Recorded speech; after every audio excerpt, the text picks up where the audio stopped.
Bonjour et bienvenue à vous qui cherchez la vérité. Le discernement est la faculté d'apprécier sainement les choses avec intelligence et sens critique. La Bible déclare dans Romains 12:2 « Ne vous conformez pas au siècle présent, mais soyez transformés par le renouvellement de l'intelligence, afin que vous discerniez quelle est la volonté de Dieu. » Les Rosicruciens, les francs-maçons, les Illuminati sont demeurés cachés pendant des siècles. Leur lieu de rencontre et leur lieu de culte n'étaient connus que des initiés. Mais de plus en plus, ils se révèlent au grand jour. Leurs dirigeants sont interviewés dans les médias, ils font entrer les journalistes dans leurs loges. J'ai même vu que les grands maîtres ont des profils LinkedIn. Donc, au XXe siècle, l'idée c'est « on ne se cache plus ». Justement, il y a une capitale qui a été créée de toutes pièces à la fin du XXe siècle. Située au nord du Kazakhstan, la ville d'Astana a été fondée dans les années 90 par le président Nursultan, qui en a fait la capitale du pays en 1997. Plusieurs éléments font penser que cette ville est, ou voudrait être, la capitale du nouvel ordre mondial. Elle est remplie de symboles maçonniques et Illuminati. Déjà son nom, Astana, fait polémique. C'est l'anagramme de Satana, le diable. Ensuite, avant d'entrer dans le vif du sujet, je veux vous montrer un autre symbole, qui n'est pas directement lié à la ville, mais qui se trouve également au Kazakhstan, et qui donne fort à réfléchir. Sur la rive sud du lac Verkhnetobil, désolé pour la prononciation, on trouve un pentagramme de plus de 350 mètres de diamètre, visible depuis un satellite. C'est à ma connaissance le plus grand pentagramme du monde.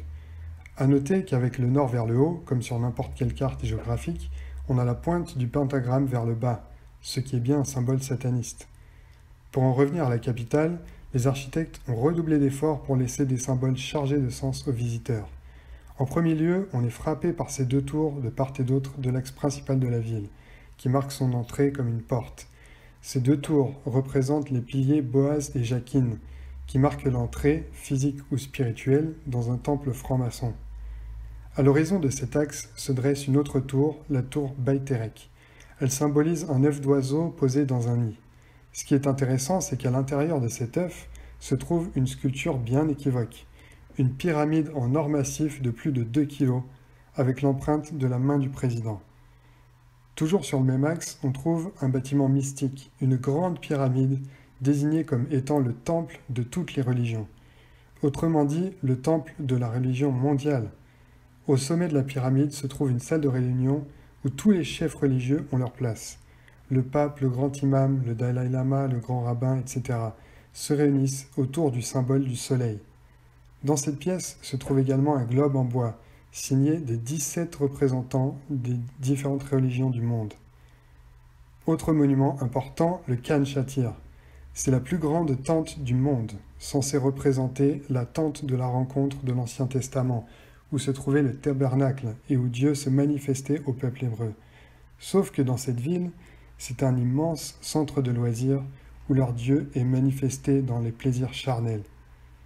En tant que ville nouvelle, Astana n'a aucune entrave dans ses projets, que ce soit au niveau de la topographie, de la juridiction, de la démographie ou que sais-je encore.